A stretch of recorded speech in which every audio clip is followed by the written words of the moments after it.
There's only 10 games remaining in what's been a weird regular for the Wine Gold. The Cavaliers have been up and down all year, and they're definitely trending up as we head for the home stretch, winners of 4 straight as they tip off 3-game road trip on Sunday in Brooklyn.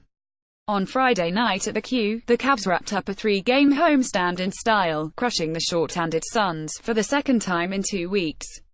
In the win, the Wine Gold, buoyed by the return of Rodney Hood, Larry Nance Jr. and Tristan Thompson, got off to a slow start before turning things around in the second quarter and cruising to the finish line. The Nets have dropped 17 of the last 21 outings but are 2-2 over the last 4. They gave Toronto all it could handle on Friday night before falling by 4 north of the border. The Cavaliers have gone 2-1 against the Nets this, averaging over 118 points per contest, and have won 12 of their previous 15 meetings with Brooklyn. Cleveland would love to send the Nets to another loss for draft and lottery purposes, but mostly they want to keep their roll going with just over 2 weeks remaining in the campaign. As the Cavaliers have struggled to get healthy over the last month, LeBron James has had to go throttle to keep them above water in the Eastern Conference playoff race. But this week, the Wine Gold started getting some of their bodies back, and on Friday night, James got a rare fourth-quarter respite in the blowout over Phoenix. In 29 minutes of work, James led both teams with 27 points, going 11 for 16 from the floor to go with 9 assists, 6 boards and a block.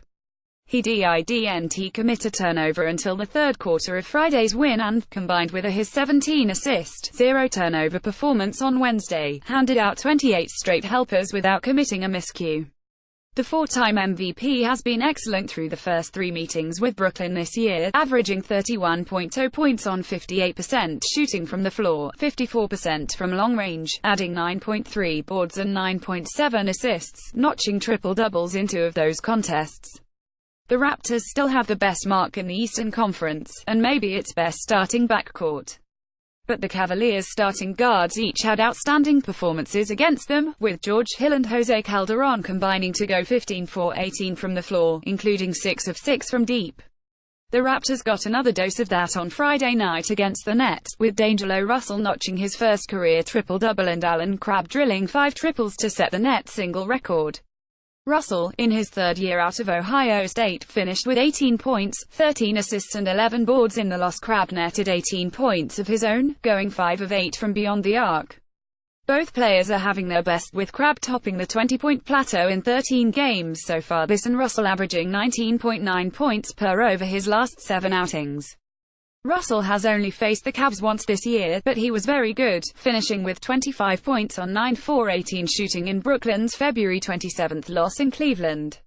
Crabbe, who was briefly a Cavalier on draft night in 2013, has posted double figures in all 3 meetings against Cleveland this year, although the Cavs held him without a triple in 6 attempts in the recent win at the Q. It seems like forever since the Wine Gold were completely healthy, and they're still waiting for rookie C.D. Osman to return. But this week, the Cavaliers got a quartet of key players back, and the results were tangible. On Monday night, Kevin Love returned from a 20-game layoff after fracturing his left hand, and he picked up right where he left off, averaging 20.3 points, 8.3 boards and 1.3 steals, shooting 48% from three-point range and .917 from the stripe through 3 games this week. Tristan Thompson didn't have a big offensive game in his return on Friday night, but tied Larry Nance Jr. for the team lead with 10 boards. For his part, Nance notched his 5th double-double as a Cavalier, netting 15 points on 6 for 11 shooting to go with 10 boards and a pair of assists in the win.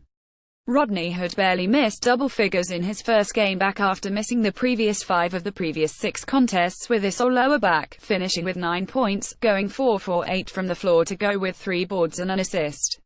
Like most teams enduring the NBA's 82-game grind, the Cavaliers have sought consistency all year long. And one of their most consistent performers since his arrival in early February has been Jordan Clarkson. The 4th-year guard from Missouri notched 17 points in his first game as a Cavalier and has barely slowed down since, notching double-figure scoring in 14 of his 18 games in the Wine Gold.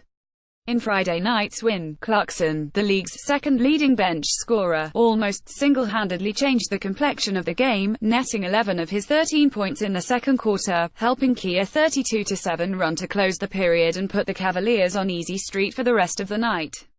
The Nets have gotten similar consistency from an old friend, former Cavalier Joe Harris, drafted 13 selections before Clarkson in 2014, who's having his best year as a pro in his second in Brooklyn.